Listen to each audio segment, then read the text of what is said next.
Okay, if you're a people pleaser, then it's very likely that you've experienced in some form conditional love.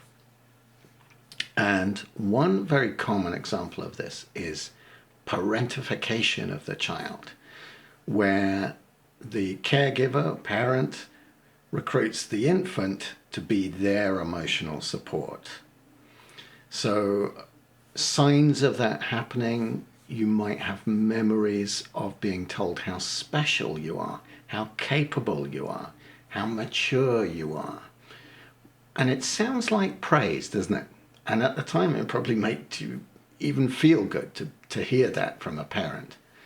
But actually what's going on is the parent is reassuring themselves that you are capable of supporting them.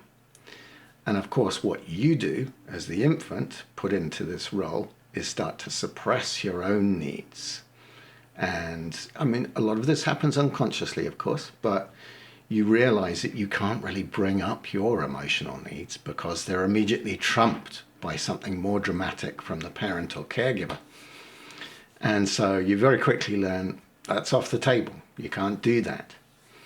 And you have to be the hero. You have to listen to the emotional distress of the parent after an argument or after something upsetting in their lives, problems at work. You have to provide the support. And perhaps you end up in a relationship where, I don't know, you say, oh, my mum, my dad, they're more like a sibling than they are a parent, or something like that, And it's a sure sign that actually those boundaries have not been healthy, that something's gone wrong. Or, oh, my mum's my best friend, or something like that. It just kind of means that mum, unfortunately, for her own problems, has not been able to be a parent. And therefore, you've ended up with this unhealthy relationship where it's no longer parent-child.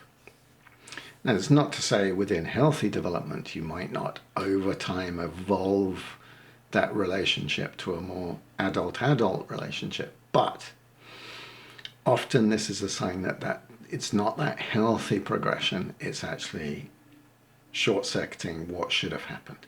A parent is there to help the infant learn to emotionally regulate. Even from a very young age, the baby is looking to the parent to see how they should respond to situations. Is this scary? Is this a good thing? Should I be afraid? Should I be happy? And constantly checking the parent's response to them, the facial expressions, that non-verbal communication.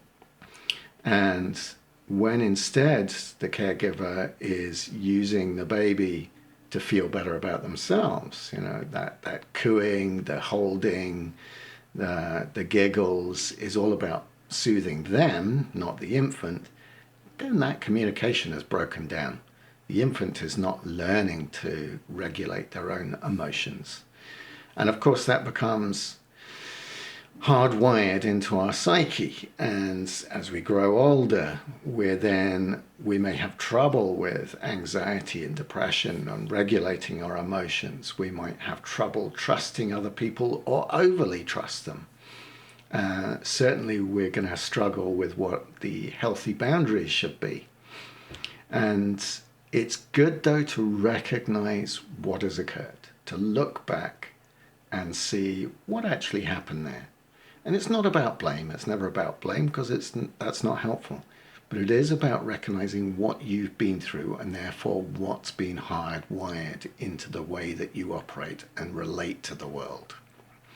And once you do that, once you make that conscious rather than unconscious, you've got a chance to challenge it and to start restructuring the way that you think about those relationships. And through practice, you can begin to change that and introduce healthier ways of relating. We know that we maintain neuroplasticity even into old age, so it's never too late to do this kind of work.